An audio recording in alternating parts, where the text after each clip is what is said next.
السلام علیکم، میں علی حسن ہوں، آپ دیکھ رہے ہیں نیوٹرلز۔ ناظرین، مولانا فضل الرحمان صاحب نے آج اپنی پارٹی کے ساتھ مشاورت کی اور اس کے بعد ایک پریس کانفرنس کی۔ اس پریس کانفرنس میں مولانا صاحب نے انتخابی نتائج جو 2024 کے انتخابات ہیں انہیں مسترد کر دیا۔ یہ ایسے انتخابات ہیں جنہیں نہ تو قوم سمجھ پا رہی ہے ان کے نتائج کو، اور نہ ہی جو ہے وہ ہمارے صحافی جو ہیں وہ سمجھ پا رہے ہیں، چند ایک کو چھوڑ کے وہ تو بڑے خوش ہو رہے ہیں، مراد وغیرہ لینی ہے۔ اس کے علاوہ انٹرنیشنل میڈیا نے اس کے اوپر کافی رپورٹس جاری کی اور کوریج کی، اور اس کے اوپر کافی جو ہے وہ ویڈیوز وغیرہ بھی پبلش کی ہیں، اور انہیں بھی ان انتخابی نتائج کی بالکل سمجھ نہیں آ رہی۔ لیکن مولانا صاحب نے جو انتخابی نتائج مسترد کیے ہیں وہ شاید اس لیے کیے ہیں کہ انہیں ان انتخابی نتائج کے جو انتخابات کے جو نتائج ہیں ان کی منشا کے مطابق نہیں ملے، تو شاید مولانا صاحب نے اس وجہ سے مسترد کیے ہیں۔ اس کے علاوہ اور باتیں انہوں نے کی پریس کانفرنس میں، اور انہوں نے کہا کہ اسٹیبلشمنٹ کی مداخلت کے بغیر حقیقی نمائندگی کی حامل اسمبلیوں کے انتخابات کو ممکن بنایا جائے۔ اور اگر تو مولانا صاحب نے بھی اب اس چیز کا اعتراف کیا ہے کہ ان انتخابات میں اسٹیبلشمنٹ نے مداخلت کی ہے، تو پھر انتخابات کی جو شفافیت ہے اس کے اوپر تو کافی بڑا سوال آ گیا کہ مولانا صاحب خود کہہ رہے ہیں۔ اس کے بعد مولانا صاحب نے اپنی جو جماعت کی شکست ہے اس کا جو ایک ہمیشہ کی طرح سے ایک ان کا بیانیہ ہوتا ہے، اسلام دشمن اور بیرون ملک قوتیں، ان کے اوپر ڈالنے کی کوشش کی ہے، اور اسے قرار دیا ہے اسلام دشمن عالمی سازش قرار دیا ہے۔ تو مجھے نہیں سمجھ آ رہی کہ مولانا صاحب کون سے اتنے بڑے پاکستان کے رہنما ہیں یا عالم اسلام کے رہنما ہیں، اسلام کی ایسی کون سی خدمت کر رہے ہیں مولانا صاحب کہ دنیا کو ان کے خلاف سازش کرنی پڑے۔ پتہ نہیں مولانا صاحب کون سا محاذ سنبھال کے بیٹھے ہوئے ہیں کہ انہوں نے فلسطین میں جانا ہے، یروشلم کو آزاد کروانا ہے، کوئی اس طرح کی کوئی پتہ نہیں پلاننگ چل رہی ہے ان کی کہ جو ہے دشمن ہے، اسلام دشمن جو ہے وہ انہیں ان کے خلاف کوئی سازش کرنی پڑ رہی ہے۔ اس کے علاوہ مولانا صاحب نے کہا کہ ہمارا جرم یہ بھی ہے کہ ہم نے اسرائیل کی جو ریاستی دہشت گردی ہے نا اس کے خلاف حماس اور فلسطین کے موقف کی حمایت کی۔ بڑا ہی مزاحیہ سا یہ بیان تھا مولانا صاحب کا، کیونکہ جو اسرائیل نے ریاستی دہشت گردی شروع کی ہوئی ہے اس کے اوپر پاکستان میں صرف دو جماعتیں تھیں جنہوں نے سٹینڈ لیا تھا، ایک پی ٹی آئی، انہیں تو احتجاج ہی نہیں کرنے دیا گیا نا، وہ تو اسلام آباد میں بیچارے نکلے بھی تھے، عام کارکن عام شہری جو ہیں انہیں پکڑ کے تو تھانے لے کے جایا گیا تھا، اور اس کے علاوہ جماعت اسلامی نے آواز اٹھائی تھی، انہوں نے احتجاج وغیرہ بھی کیے تھے پورے ملک میں۔ جبکہ مولانا صاحب کو مجھے یہ یاد ہے کہ ایک دفعہ اے این پی کے ساتھ بیٹھے ہوئے تھے، ان کے رہنما کے ساتھ، اور ایک پریس کانفرنس ہو رہی تھی، اور اس میں اے این پی کے جو رہنما تھے وہ کہہ رہے تھے کہ دنیا کی بدلتی ہوئی صورتحال کو دیکھتے ہوئے پاکستان کو اسرائیل کے موقف کے اوپر نظر ثانی کرنی چاہیے۔ یعنی کہنے کا سیدھا مقصد یہ تھا کہ اسے تسلیم کر لینا چاہیے، کیونکہ تب یہ سعودی عرب کی باتیں چل رہی تھی، اور جو ہے یو اے ای ہے وہ تسلیم کر چکا تھا، باقی ایک دو عرب ممالک نے بھی اسرائیل کو تسلیم کر لیا تھا، تو یہ تب کی بات ہے، اور مولانا بالکل ساتھ بیٹھے ہوئے ہیں۔ ان جناب نے یہ بات کی تو مولانا صاحب ایسے ایسے سر ہلا رہے تھے، یعنی ان کی بات کی تائید کر رہے تھے، اور پھر یہ بعد میں آ جاتے ہیں جب کوئی بھی مذہب کارڈ کھیلنا ہوتا ہے یا کسی کو یہودی ایجنٹ کا لیبل انہوں نے ٹیگ چپکانا ہوتا ہے، تو تب مولانا صاحب آ کے دوسروں کے اوپر الزام تراشی کرنے لگ جاتے ہیں۔ اس کے علاوہ مولانا صاحب نے کہا کہ اگر اسٹیبلشمنٹ سمجھتی ہے کہ الیکشن شفاف ہوئے ہیں تو اس کا مطلب ہے کہ فوج کا 9 مئی کا بیانیہ دفن ہو گیا۔ بات سمجھ آ رہی ہے آپ کو؟ یعنی کہ مولانا صاحب کے مطابق 9 مئی جو ہے وہ فوج کا ایک بیانیہ تھا جو کہ پی ٹی آئی کو کرش کرنے کے لیے بنایا گیا تھا، اور اسی کے مطابق جو ہے وہ پی ٹی آئی کے اوپر کارروائیاں شروع کی گئیں۔ عمران خان کا بھی یہی موقف رہا ہے کہ یہ 9 مئی جو ہے یہ ایک بحث ہمارے خلاف ہی بنایا گیا تھا، ایک پروپوگنڈا تھا، اور اس کے ہم ہی وکٹم ہیں، یہی مولانا صاحب نے بھی آج کہہ دیا ہے۔ تو اب اس چیز کے اوپر دیکھنا پڑے گا، ہمارے ادارے جو ہیں انہیں اس چیز کی وضاحت کرنی پڑے گی مولانا صاحب کے اس بیان کی۔ باقی مولانا صاحب جو ہیں انہیں اس چیز کی کافی تکلیف ہے کہ عوام نے 9 مئی کا جن کے اوپر ایک الزام تھا دہشت گردی کا، ریاست مخالفت کا، عوام نے دوبارہ انہیں ووٹ دے دیا ہے، اور مولانا صاحب کو نظر آ رہا تھا کہ شاید اس طرح پی ٹی آئی کو کرش کرنے کے باوجود جو ہے کرش کرنے کے بعد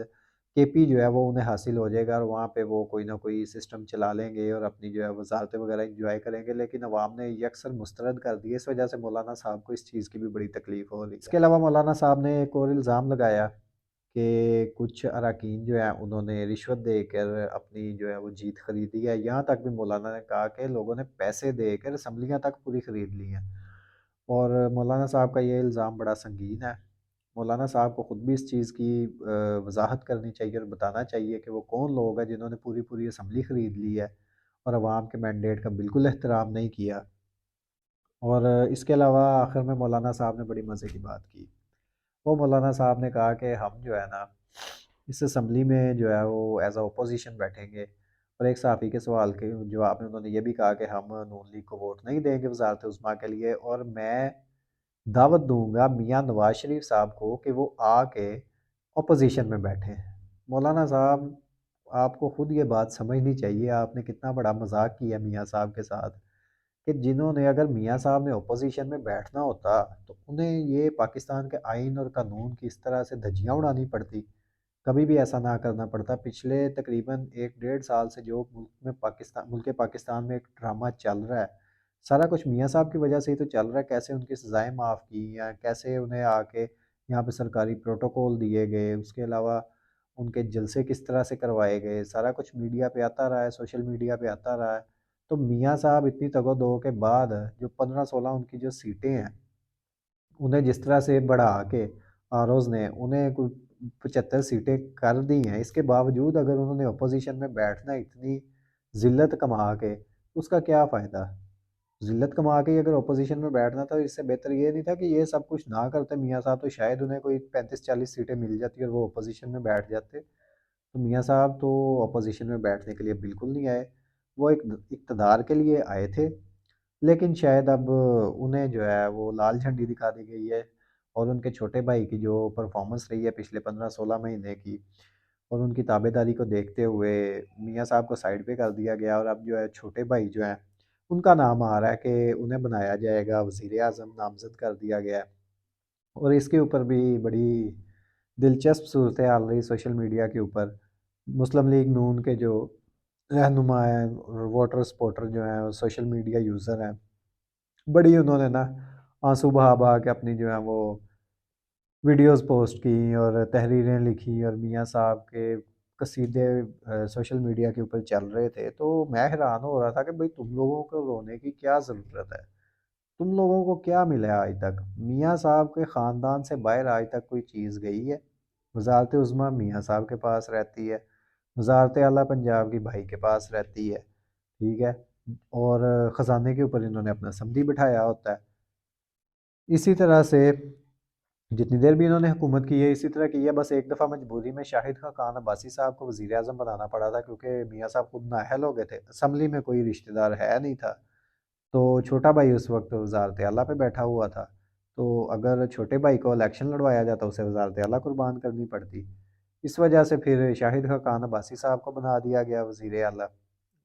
وزیر اعظم۔ اور اب جو ہے وہ اب بھی آپ کے سامنے ہے، جو چھوٹے بھائی کو وزارت عظمیٰ کے لیے نامزد کر دیا گیا، اور بیٹی جو ہے وہ پنجاب کی وزارت اعلیٰ سنبھالے گی۔ اسی طرح پہلے جب آپ کو یاد ہوگا پنجاب میں پی ٹی آئی کی گورنمنٹ تھی اور عدم اعتماد لائی گئی تھی، تو تب بھی چھوٹے بھائی کا بیٹا ہی تھا جو وزارت اعلیٰ کے لیے امیدوار تھا، اور اسے چند روز کے لیے بنایا بھی گیا تھا، بعد میں عدالت نے ان کے ساتھ زیادتی کر دی تھی، بقول ان کے زیادتی ہے، کیونکہ ان کے ساتھ جو بھی ہوتا ہے وہ زیادتی ہوتی ہے، چاہے وہ قانون کے مطابق ہو یا نہ ہو۔